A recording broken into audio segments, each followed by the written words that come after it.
Praise the lord. చేరవచ్చిన మీకు అందరికీ ప్రభువైన యేసుక్రీస్తు శుభాలు తెలియజేయుచున్నాను. ఈ దినము కొరకు ఏర్పాటు చేయబడిన లేఖన భాగము అపోస్తల కార్యములు 12వ అధ్యాయము 5వ వచనం. పేతురు చెరసాలలో ఉంచబడెను. సంఘమైతే అతని కొరకు అత్యాశక్తితో దేవునికి ప్రార్థన చేయుచుండెను. ఆమేన్. దేవునికి స్తోత్రం. హల్లెలూయా, హల్లెలూయా, హల్లెలూయా, స్తోత్రం. Praise the lord. Shalom, Maranatha.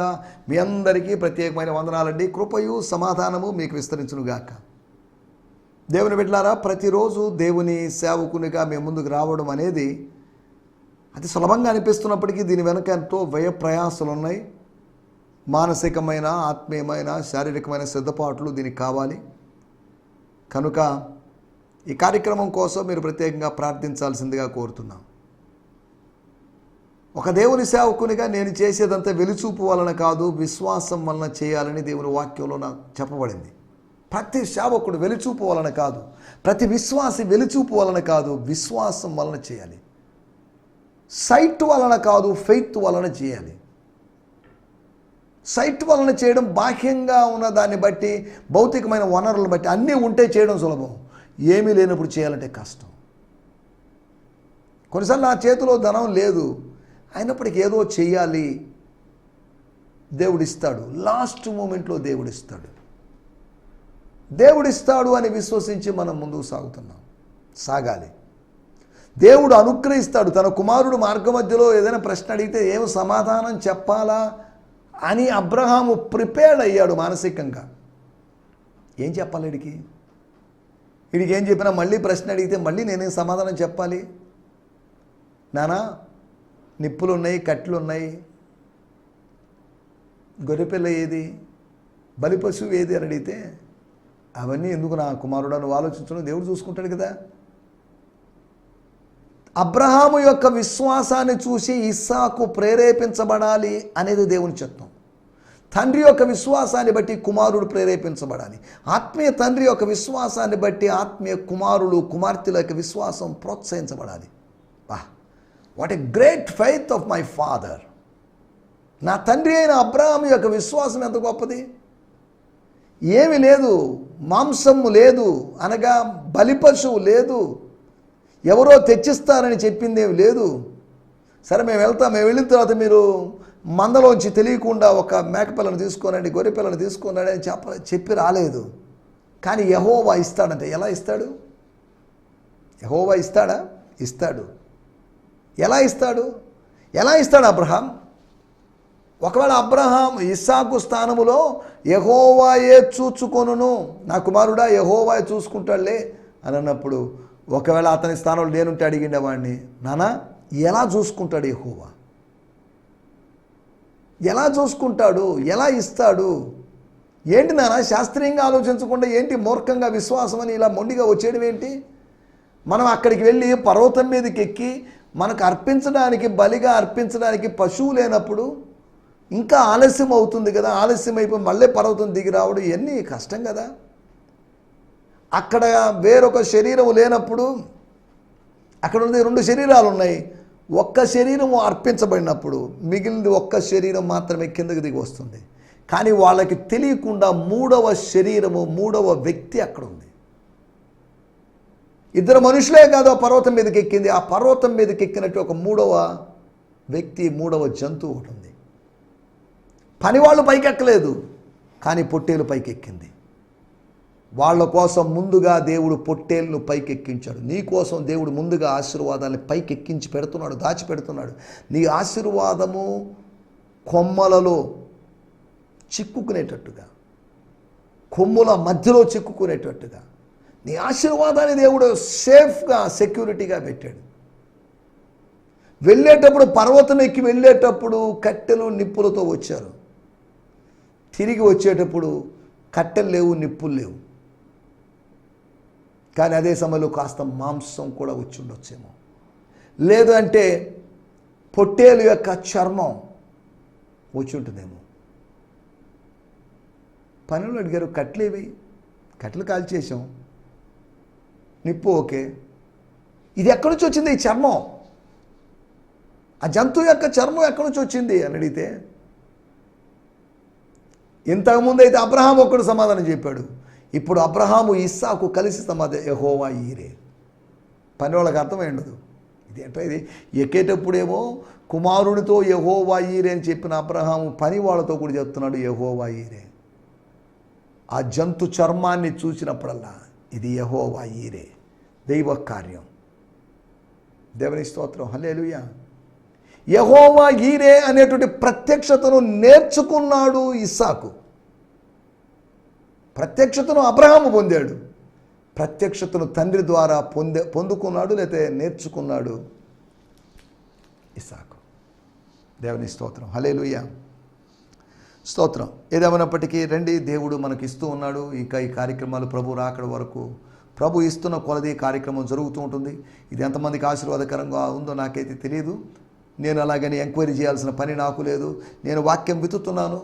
అవి త్రోవ పక్కన పడవచ్చు, అవి ముళ్ళ కంపలో పడవచ్చు, రాతి నేల మీద పడవచ్చు. కానీ అదే సమయంలో అన్ని విత్తనాలు రాతి నేల మీద పడవు, అన్ని విత్తనాలు త్రోవ పక్కన పడవు, అన్ని విత్తనాలు ముళ్ళ పొదలు పడవు. కానీ కొన్ని విత్తనాలు ఉన్నాయి, ఆ విత్తనాలు మంచి నేలలో పడతాయి. మంచి నేల అనేటువంటి గమ్యాన్ని అవి చేరుకుంటాయి. అవి అలా చేరుకొని 30దంతులుగా 60దంతులుగా 100దంతులుగా ఫలిస్తాయి.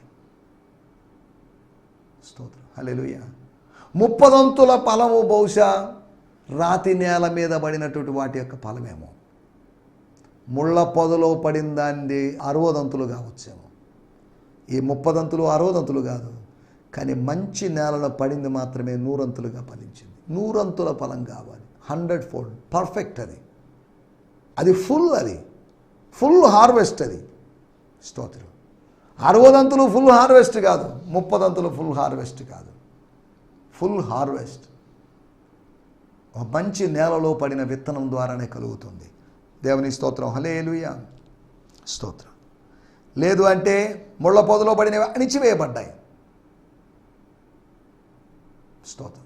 రాతి నేలలో పడినవి సూర్యుని వేడికి మాడిపోయినాయి. త్రోవ పక్కన పడినవి పక్షులు ఎత్తుకుని పోయినాయి. వాక్యపు విత్తనాన్ని లేకపోతే వాక్యపు మొలకని అపవాది సూర్యుడిలాగా మార్చొచ్చు. అపవాది ముళ్ళ కంపలాగా అణిచివేయవచ్చు. ఒక అణిచివేత కావచ్చు, ఒక మార్చివేత కావచ్చు, ఒక మింగివేత కావచ్చు. ఒక మార్చివేత, ఒక అణిచివేత, ఒక మింగివేత కావచ్చు. కానీ వీటి మూడింటిని అధిగమించి 100ంతుల ఫలం వచ్చినటువంటి మంచి నేలలో పడిన విత్తనం. దేవుని స్తోత్రం, హల్లెలూయా. అటువంటి హార్వెస్ట్, 100-fold హార్వెస్ట్ ఇస్సాకుకు దొరికింది. 100ంతుల దీవెన, 100-fold హార్వెస్ట్ ఆయనకు దొరికింది అనే సంగతిని మనం వాక్యం ద్వారా అర్థం చేసుకోగలిగాం. నిన్నటి ఎపిసోడ్లో మనం ఆలోచించిన విషయాలు, సంఘ ప్రార్థన చేసినటువంటి 4 పనులు, the results of prayer of the church. సంఘం యొక్క ప్రార్థన యొక్క 4 ఫలితాలు. నంబర్ 1, శత్రు శిబిరంలో కలవరాన్ని కలిగించింది సంఘము యొక్క ప్రార్థన. రెండోది, శత్రు యొక్క ప్రధాన శత్రువు యొక్క ముఖ్య శత్రువు యొక్క సంహారం, శత్రువు యొక్క సమూల నిర్మూలనం, మూలాలతో సహా నిర్మించబడి. శత్రువు మరలా లేడు, మరలా రాడు. శత్రువు యొక్క సర్వనాశనం అయిపోయిన స్థితి. మూడోది, సువార్త వ్యాపించింది. సువార్త గాలులు వీశాయి, సువార్త పరిమళము వ్యాపించింది. సువార్త గంటికలు, సువార్త గంటలు మోగాయి, సువార్త సునాదం వినిపించింది. దేవుని స్తోత్రం, హల్లెలూయా. తర్వాత సేవ ఫలించింది. వాళ్ళు చేశారు, రిటర్న్గా వచ్చారు. వాళ్ళకి అప్పగించబడిన బాధ్యతలు నెరవేర్చి వచ్చారు. వాళ్ళకి అప్పగించబడిన బాధ్యతల్లో అపనమ్మకస్తుల్లాగా తేలలేదు, కానీ ఫెయిత్ఫుల్గా ఎంచబడ్డారు. తద్వారా బర్నబాయు సౌలును తమ పరిచర్య నెరవేర్చిన తర్వాత, పరిచర్యను నెరవేర్చాల్సిన బాధ్యత మనకుంది. To fulfil hour ministry. స్తోత్రం, హల్లెలూయా. మనకు అప్పగించబడిన బాధ్యతలు చేయవలసి. తండ్రి, నువ్వు నాకు అప్పగించిన పని నేను సంపూర్ణంగా నెరవేర్చి ఉన్నాను, నెరవేర్చి తిని అని ప్రభువు చెప్పాడు. స్తోత్రం. అటువంటి ఫుల్ఫిల్లింగ్ ఎక్స్పీరియన్స్లోకి మనం రావాలి. స్తోత్రం, హల్లెలూయా. సంఘం యొక్క ప్రార్థనా ఫలితంగా అంత్యదినాల్లో ఉన్న సంఘం, సార్వత్రిక సంఘం, అంత్యదినాల్లో ఉన్నటువంటి నెల్లూరులో ఉన్న సంఘం, అంత్యదినాల్లో విజయవాడలో ఉన్న సంఘం, అంత్యదినాల్లో హైదరాబాదులో ఉన్న సంఘం, అంత్యదినాల్లో తెలంగాణలో ఎక్కడున్న సంఘమైనా కావచ్చు, ప్రార్థిస్తే దైవ కార్యాలు జరుగుతాయి. ప్రార్థిస్తే ప్రార్థన ఆలకించే దేవుడు కార్యం జరిగిస్తాడు. వీటి గురించి మనం నిన్నటి ఎపిసోడ్లో సంఘ ప్రార్థన అంటున్నప్పుడు ఆదివారపు ప్రార్థన, లేకపోతే ఆరాధన, లేకపోతే చర్చ్ సర్వీస్, లేకపోతే శుక్రవారం జరిగే ప్రార్థన, లేకపోతే శనివారం జరిగే కనిపెట్టు కూడికను గురించి నేను మాట్లాడలేదు. సంఘములో ఉన్న సభ్యులందరూ కలిసి వచ్చో లేకపోతే విడివిడిగా ఉండో ప్రార్థన చేస్తే అక్కడ పరిస్థితిని బట్టి సంఘం అంతా జాన్ మార్క్ ఇంట్లో కలిసి వాళ్ళు ప్రార్థన చేస్తున్నారు. అనేకులు కూడి ప్రార్థన చేస్తున్నారు. స్తోత్రం. అనేకులు కూడి, కొంతమంది కాదు, కొన్నేళ్ళ ఇంట్లో అనేకులు కూడి వచ్చారు. ఇక్కడ కూడా అనేకులు కూడి వచ్చి ప్రార్థన చేస్తున్నారు. అక్కడ సమాచారాన్ని, ప్రభు యొక్క మాటలు వినడానికి వచ్చారు. ఇక్కడ ప్రార్థన చేయడానికి కూడుకున్నారు. స్తోత్రం. అనేకులు కూడి ప్రార్థన చేయుచున్నారు. దేవుని స్తోత్రం, హల్లెలూయా. ఈ సమయంలో మనం మన ధ్యానం నిమిత్తమై అపోస్తుల కార్యములు 12వ అధ్యాయము 5వ వచనాన్ని చదువుకుందాం. అపోస్తులు పేతురు చెరసాల్లో ఉంచబడ్డాడు. సంఘమైతే స్తోత్రం, హల్లెలూయా. సంఘం ఏం చేసింది? సంఘం మౌనంగా ఉందని కాదు, సంఘము పోరాటం చేసిందని కాదు, సంఘము తెలిసిన అధికారుల దగ్గరికి వెళ్ళి బెయిల్ ఇప్పించడం కోసం ప్రయత్నం చేసిందని కాదు, సంఘము మానవ ప్రయత్నాలు చేసిందని కాదు. సంఘం మాకు తెలిసిన అతనండి, ప్రధాన యాజకుల దగ్గరికి వెళ్దాం, ఎందుకంటే అలా చేయొద్దండి, ఇది పస్కా టైం అండి, ఏదో ఒకటి చేసి పేతురుని ఇలా తప్పిద్దాం, తెలివిగా లాజిక్ను ఉపయోగించి అని అనుకోలేదు వాళ్ళు. స్తోత్రం. వాళ్ళకు ఉన్నటువంటి ఒకే ఒక ఆప్షన్. వాళ్ళకి రకరకాల ఆప్షన్స్ లేవు. ఒకే ఆప్షన్ ఉంది కనుక, అనగా అది అప్లికేషన్ కనుక సంఘము ప్రార్థించింది. స్తోత్రం. ప్రార్థన తప్ప వాళ్ళకి వేరే ఏ ఆధారము లేదు. They have no other source rather than praying. ప్రార్థన చేస్తే ఏం జరుగుతుంది. సంఘం అతని సెక్యూరిటీ కోసం, సేఫ్టీ కోసం ప్రార్థన చేస్తుంది. సేవకుల యొక్క సేఫ్టీ కోసం దేవుని బిడ్డలారా మీరు ప్రార్థించాలి. ప్రభువా, మీ దాసులు పరిచయం చేస్తున్నారు కాబట్టి సెక్యూరిటీ కావాలి వాళ్ళకి. ఇప్పుడు పరిస్థితులు ఎలా ఉన్నాయి, రాబోయే రోజుల్లో పరిస్థితులు ఎలా ఉంటాయో మనకు తెలియదు. పరిస్థితులు ఇంకా తీవ్రంగా మారే అవకాశాలు ఉన్నాయి. మైనారిటీకి వ్యతిరేకంగా చట్టాలు చేయబడవచ్చు, కాషాయీకరణ అధికం కావచ్చు, క్రైస్తవుల మీద దాడులు అధికం కావచ్చు. ప్రభు రాకడకు సూచనలు నిలబెడుతున్నటువంటి సమయం బహు సమీపం కావచ్చు. 2024లో మనకేం జరుగుతుందో తెలియదు. 2024 సంవత్సరంలో ఆశీర్వాదాలన్నీ మనం పొందుకోవాలనుకుంటాం, మంచిదే, తప్పేం లేదు. 2024లో ఏమేం కీడు జరగబోతుందో ఎవరు అన్నారు? 2023 ఎండింగ్లోనే కరోనాకు సంబంధించిన మరో వేరియంట్ వస్తుంది. సుమారు 5 కోట్ల మంది చనిపోయే అవకాశాలు ఉన్నాయి. కరోనా వలన 2020లో వచ్చినట్టు కరోనా మూలంగా సుమారు 60 లక్షల మంది పైగా చనిపోయారు. ఇప్పుడు ఏకంగా 5 కోట్ల మంది. చూడండి, ఏం జరగబోతుందో, రేపేమి జరుగునో మనకు తెలియదు. కానీ ఒకటి మాత్రం వాస్తవం, రేపేమి జరిగినా పర్లేదు, ఎల్లుండేమి జరిగినా పర్లేదు, ప్రభు నాకు నిర్ణయించిన సమయం వరకు నేను భూమి మీద ఉంటాను, మీరైనా భూమి మీద ఉంటారు. తర్వాత ప్రభు పిలిస్తే, ప్రభు అనుమతిస్తే మీరు ఈ లోకాన్ని విడిచిపెట్టి వెళ్ళిపోవాలంతే, మీరైనా నేనైనా అంతే. ఇదంతా దేవుని యొక్క ప్రణాళిక ప్రకారం జరుగుతున్నప్పుడు మనం టెన్షన్ పడి మనమేదో సాధించాలి, మనమేదో చేయాలని ఎందుకు ఆలోచించాలి? అవసరం లేదు. స్తోత్రం, హల్లెలూయా. సమయంలో మనము దేవుని వాక్యాన్ని చదువుకున్నాం. పేతురు చెరసాల్లో ఉంచబడెను.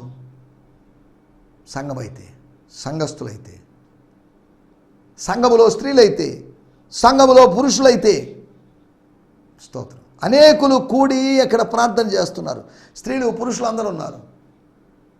వాళ్ళకి కాస్త మంట వచ్చింది, వాళ్ళు మత్తులోంచి మెలుకు ఉన్నారు. మనం ఇలా మత్తులో కొనసాగితే లాభం లేదు. మన మత్తును బట్టి మనం స్టీఫెన్ని పోగొట్టుకున్నాం, స్టెఫన్ను పోగొట్టుకున్నాం. మన మత్తును బట్టి, మన నిద్రావస్థను బట్టి మనం యాకోబును పోగొట్టుకున్నాం. ఇంకా చెప్పాలంటే మన మత్తును బట్టి, మన మెలకువ లేని స్థితిని బట్టి అననీయ సపీరాని పోగొట్టుకున్నాం. Because of our lackness in prayer, lacking in prayer. We lost Jacob, we lost Stephen. Why should we lose Peter? లేదండి, పేతురును పోగొట్టుకోవడానికి వీల్లేదు. పేతురు పోయాడంటే ఇంకేమనుందా? అసలు మెయిన్ మూల స్తంభం లాంటి వ్యక్తి. నో, అది జరగదు, జరగకూడదు అని వాళ్ళు ప్రార్థిస్తున్నారు. ఎడతెక్క ప్రార్థిస్తున్నారు, నాన్ స్టాప్గా ప్రార్థిస్తున్నారు. వారు ఆత్మలో ప్రార్థిస్తున్నారు, అత్యాశక్తితో వాళ్ళు ప్రార్థిస్తున్నారు, భారంగా ప్రార్థిస్తున్నారు, కన్నీళ్లతో ప్రార్థన చేస్తున్నారు. కొన్ని గంటలు చేసిన సీజన్ ఆఫ్ ప్రేయర్, అదొక ప్రార్థన సమయంగా, ప్రార్థన ఋతువుగా. సీజన్ అంటే ఒకరోజు కాదు, సీజన్ అంటే ఇంచుమించు 2 నెలలు 3 నెలలు ఉండొచ్చు. It's a prayer season. ప్రతిరోజు ప్రేయర్ సీజన్గా మనకు ఉండాలి. Prayer is the reason, so prayer should have a season. స్తోత్రం, హల్లెలూయా. విశ్వాస విషయాలు మన title, the things of faith. విశ్వాసం ద్వారా జరిగే విషయాలు, విశ్వాసాన్ని బట్టి జరిగే విషయాలు. Things happen according to the faith. నీ విశ్వాస ప్రకారము నీకు అవునుగాక. అమ్మా, నీ విశ్వాసము నిన్ను బాగు చేసింది, నీ విశ్వాసం నిన్ను స్వస్థపరిచింది, నీ విశ్వాసం నిన్ను రక్షించింది అని ప్రభు చెప్పిన మాటలు మనకు తెలుసు. By faith. నా పేరు విశ్వాసి, మీ పేరు విశ్వాసి, మనందరం విశ్వాసులో. మన విశ్వాసాన్ని బట్టి, ప్రభువునందలి విశ్వాసాన్ని బట్టి, నా మీద నాకున్న విశ్వాసం మీ మీద నాకున్న విశ్వాసం కాదు, మనందరికీ ప్రభువు మీద ఉన్నటువంటి విశ్వాసం. పరిశుద్ధులందరికీ, పరిశుద్ధులకు ఒక్కసారి అప్పగించబడిన బోధ నిమిత్తం అని రాయబడింది. పరిశుద్ధులకు ఒక్కసారి అప్పగించబడిన విశ్వాసము నిమిత్తం. బోధ అనే మాటకి ఇంగ్లీష్లో the faith which was delivered అంటూ ద సెయింట్స్. స్తోత్రం, హల్లెలూయా. మనం ఆలోచిస్తున్నట్టు విషయాలు, కొన్ని విశ్వాస విషయాల గురించి, 4 విశ్వాస విషయాల గురించి మీకు జ్ఞాపకం చేస్తాను. నంబర్ 1, 12వ అధ్యాయము 5వ వచనం. సంఘమైతే అతని కొరకు ఏదో ప్రార్థించాలి కాబట్టి ప్రార్థిస్తుందని కాదు, అలసత్వంతో ప్రార్థిస్తుందని కాదు, మంటతో ప్రార్థిస్తుంది, దేవునికి ప్రార్థన చేయుచుండెను. స్తోత్రం, హల్లెలూయా. మొట్టమొదటి విషయం, విశ్వాసము యొక్క ప్రభావం చూడండి. The influence, the impact of faith. Faith makes us to continue to be steadfast in prayer. ప్రార్థనలో నువ్వు కొనసాగించేటట్టు చేసేది విశ్వాసం. రోమాపత్రిక 10వ అధ్యాయంలో రాయబడింది, విశ్వసింపని వారికి ఒకడు ఎట్లు ప్రార్థన చేయను.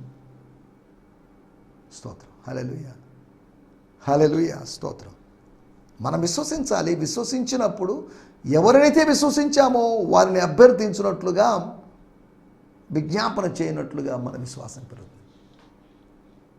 ప్రభు దగ్గరికి వచ్చువాడు అనగా ప్రార్థించేవాడు, కృపాసనం దగ్గరికి వచ్చువాడు, సమయోచితమైన సహాయం కోసం ఎదురు చూసేవాడు, ప్రభు ఉన్నాడనియు తన్ను వెదకు వారికి ప్రతిఫలాన్ని నిశ్చయముగా దయచేవాడనియు నమ్మవలను కదా.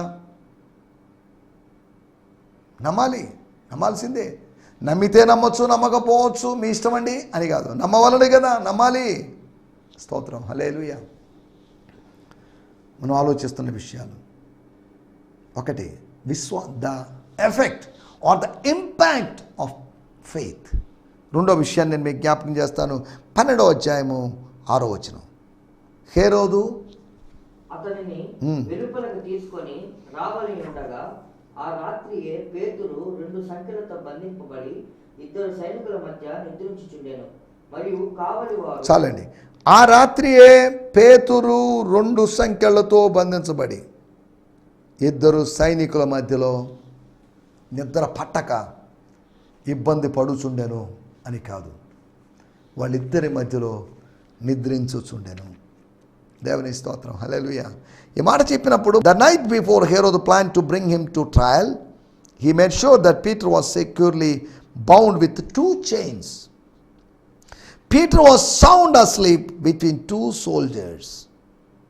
నిద్రపోతున్న సైనికుల మధ్యలో, లేకపోతే మెలకువగా ఉన్న సైనికుల మరి మనకు తెలియదు, వాళ్ళ మధ్యలో నిద్రపోతున్నాడు. దేవుని స్తోత్రం. దోణిలోని వారు దోణి మునిగిపోబోతుంది, చనిపోబోతున్నాము అని ఆందోళన వ్యక్తం చేసినప్పుడు అమరమున తలగడను చేసుకొని నిద్రపోతున్నట్టు ప్రభువును మనం చూస్తున్నాం. సమాధానంగా నిద్రపోతున్న ప్రభువుని. ఇదంతా నా మూలంగానే జరిగింది. దీని అంతటికి కారణం, ఒకవేళ సముద్రం మీద తుఫాను వచ్చిన దానికి అంతటికి కారణం నేనే అని భావించి అలసిపోయి పడుకున్నటువంటి యోనా లేవగానే చెప్పాడు, చీటి నా మీదకి వచ్చిందండి. ఎందుకు వస్తుందండి? మీరు నా పేరు రాసి ఊరిని వేస్తే నా మీదకి వచ్చినట్టు నాకు సంబంధం ఏంటి? నేను వచ్చాను, నిద్రపోతున్నాను అని వాదించలేదు. చీటీ వచ్చింది వాస్తవమే. దీని అంతటికి కారణం ఎవరూ కాదు, ఇక్కడ నుండి వందలాది మంది వ్యక్తులు కాదు, నేనే కారణం. ఆ మనుష్యుని నేనే. పరిస్థితులు చీటీ ఒక ప్రవక్తలాగా, నాతాను ప్రవక్తలాగా ఆ మనుషుడు నీవే అన్నప్పుడు, yes I am that person, I agree, నేను దాన్ని ఏకీభవిస్తున్నాను అని, ఓ పని చేయండి, నన్ను ఎత్తి సముద్రంలో వేయండి అన్నాడు. యోనా నిద్రపోతున్న సందర్భం, అంతేకాకుండా యేసు ప్రభు నిద్రపోతున్న సందర్భం, పేతురు నిద్రపోతున్నట్టు సందర్భం మీకు జ్ఞాపకం చేశాను. ఈ 3 సందర్భాల్లో కూడా మనం గమనించాలి. వాళ్ళకేదో విశ్వాసం ఉంది, యేసు ప్రభుకు బలమైన విశ్వాసం ఉంది, యోనాకి కాస్త అవిధేయత విశ్వాసం కలిసి ఉన్నాయి. ఇక్కడ పేతురుకు తెలుసు హీ వుడ్ బి డెలివర్డ్, తాను డెలివర్ అవుతాడు, తాను విడిపించబడతాడు అని తెలుసు. కనుక ధైర్యంగా, స్తోత్రం, 2 సైనికుల మధ్యలో 2 కొండల మధ్యలో లాగా, 2 కొండల మధ్యలో ఒక జలపాతం వచ్చినట్లుగా 2 కొండలాంటి సైనికుల మధ్యలో, 2 సమస్యల మధ్యలో, 2 సంఖ్యలు, 2 సైనికులు. చూడండి, వీళ్ళందరి మధ్యలో ఉన్నప్పటికీ కూడా నిద్రపోతున్నాడు. అవతల వైపు నిద్రపట్టనటువంటి సంఘం, నిద్రపట్టనటువంటి దేవుని బిడ్డలు, కానీ గాఢంగా నిద్రపట్టినటువంటి పేతురు. దేవుని స్తోత్రం, హల్లెలూయా. నేను ఎందుకు చెప్తున్నా అంటే నా మాటల యొక్క ఉద్దేశం, స్తోత్రం, హల్లెలూయా. మనం ఆలోచిస్తుంటే మాటలు, విశ్వాస విషయాలు, ఒకటి విశ్వాసం యొక్క ప్రభావం, రెండోది విశ్వాసం యొక్క ఫలితం. విశ్వసించువాడు కలవరపడ్డు, విశ్వసించువాడు అయోమయపడ్డు, విశ్వాసం ఉంచువాడు టెన్షన్ పడిపోడు, విశ్వాసం ఉంచువాడు భయపడ్డు, విశ్వాసం ఉంచువాడు నానా హడావిడి చేయడు, వాడు ప్రశాంతంగా ఉంటాడు. ఈయన ప్రశాంతంగా ఉన్నాడు. స్తోత్రం, హల్లెలూయా, హల్లెలూయా. అతడు కునికి పాటలు పడుతుండేనని కాదు, అతడు నిద్రపోవచ్చుండేను. అతడు తూగుతుండేనని కాదు, అతను నిద్రపోవచ్చుండేను. సైనికులు ఇతని మీద జాలి పడి ఉండొచ్చు, పోనీలే నిద్రపోనీలే అని అనుకోండొచ్చు. సైనికుల దయను పొందాడు. సైనికుల దయ కన్నా స్వర్గపు దయను తాను పొందుకోబోతున్నాడు. మనుషుల దయ ఉంది అతనికి, దేవుని దయ ఉంది అనే సందర్భంలో నేను మీకు జ్ఞాపకం చేస్తున్నాను. స్తోత్రం. ఒకటి విశ్వాసం యొక్క ప్రభావం, ద ఇంపాక్ట్ ఆఫ్ ఫెయిత్. రెండోది విశ్వాసం యొక్క ఫలితం, రిజల్ట్స్ ఆఫ్ ఫెయిత్. ఏమండి పేతురు గారు, ఆ 2 సైనికుల మధ్యలో ఎలా నిద్రపోతున్నారు? ఏం మనిషి అండి మీరు, మరీ అంత గాఢ నిద్ర ఏంటంటే అని చెప్తే, నేను ఎందుకు మెలకువగా ఉండి నా టెన్షన్ పడాలి? ప్రభువు నా పక్షాన కార్యం చేస్తాడు. దేవుని దూతను దేవుడు నా గదిలోకి పంపించాడు, నా చీకటి గదిలోకి దేవుడు తన దూతను పంపించాడు కాబట్టి, పంపించగలడని నాకు తెలుసు కాబట్టి నేనెందుకు వర్రీ కావాలండి అని చెప్తాడేమో. స్తోత్రం, హల్లెలూయా. 17వ వచనం, 12:17 అతడు ఊరుకుండడని వారికి చేసైగా చేసి ప్రభువు తను చెరసాల నుండి ఎలాగూ తీసుకుని వచ్చినో వారికి వివరించి యాకోబుకును సోదరులకును ఈ సంగతులు తెలియజేయాలని చెప్పి బయలుదేరి వేరొక చోటుకి వెళ్ళాను. స్తోత్రం, హల్లెలూయా. విశ్వాసం యొక్క ప్రతిఫలం, విశ్వాసం యొక్క విజయం, the victory of the faith or the reward of the faith. విశ్వాసం యొక్క ఫలితంగా సంఘము ప్రార్థించినప్పుడు, పేతురు విశ్రమించినప్పుడు దైవ కార్యాలు జరిగాయి. నువ్వు ప్రార్థించావు, ఇంకా దేవుని చేతికి అప్పగిచ్చేసి నువ్వు టెన్షన్ పడాల్సిన అవసరం లేదు. అలాగని నీ పక్షాన దేవుడు టెన్షన్ పడతాడని కాదు, దేవుడి టెన్షన్ లేదు. ఆయన సమస్తమును ఎరిగిన వాడు కనుక ఎరగని వారం కాబట్టి మనకు టెన్షన్. ఆయన ఎరిగిన వారికి టెన్షన్ ఏంటి? స్తోత్రం, హల్లెలూయా. మనం ఆలోచిస్తున్న విషయాలు, స్తోత్రం స్తోత్రం. విశ్వాస విషయాలు, థింగ్స్ ఆఫ్ ఫెయిత్. విశ్వాసం యొక్క ప్రభావం, రెండవది విశ్వాసం యొక్క ఫలితం, మూడవది విశ్వాసం యొక్క ప్రతిఫలం. నాలుగో విషయం నేను చెప్పి ముగిస్తాను. 12:24. దేవుని వాక్యము ప్రబలమై వ్యాపించుచుండెను.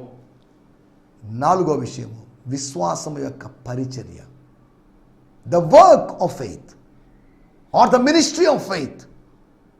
దేవుని వాక్యము ప్రబలమై, ఆటోమేటిక్గా ప్రబలం కాలేదు. దేవుని వాక్యాన్ని ఎవరో ఒకరు ప్రకటిస్తూ ఉన్నారు. దేవుని వాక్యం దానంతటిదే వెళ్ళలేదు. దేవుని వాక్యం వెళ్ళాలంటే మా బోటోళ్ళు కావాలి, మీ బోటోళ్ళు కావాలి, మనిషి కావాలి. నినివే పట్టణం మొత్తంలో ఆ సమాచారం చేరవేయడానికి ఒక మనిషి కావాలి, యోనా లాంటి మనిషి కావాలి. కాబట్టి దేవుని వాక్యము దేవుని దాసుల ద్వారా ప్రచారం చేయబడుతుంది. లోకమేమో మత ప్రచారం అంటుంది, మత మార్పిడి అంటుంది, ఏదో అంటుంది, మనం దాంట్లోకి వెళ్ళలేదు. నాలుగో విషయం, స్తోత్రం, హల్లెలూయా, విశ్వాసం యొక్క పరిచర్య, విశ్వాసం యొక్క ప్రభావము, విశ్వాసం యొక్క ఫలితము, విశ్వాసం యొక్క ప్రతిఫలము, విశ్వాసం యొక్క పరిచర్య గురించి మనం మాట్లాడుకున్నాం. కాబట్టి ఇటువంటి విశ్వాస విషయాలు కలిగి ముందుకు వెళ్ళడానికి ప్రభు మనకు సహాయం చేయనుగాక. ఆమేన్, హల్లెలూయా, హల్లెలూయా. మీ అందరికీ ఈ సందేశము మీకు ఆశీర్వాదకరంగా ఉందని నమ్ముచున్నాము. ప్రార్థన అవసరతల కొరకు మమ్మల్ని సంప్రదించవలసిన మా చిరునామా గిద్యోన్ మిషన్ చర్చ్, 6వ వీధి, శాంతినగర్, నెల్లూరు 4, ఆంధ్రప్రదేశ్. పిన్ 524004.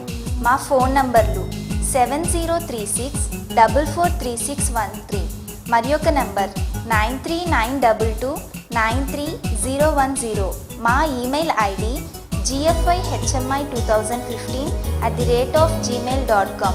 దేవుడు మిమ్మును ఆశీర్వదించునుగాక. ఆమేన్.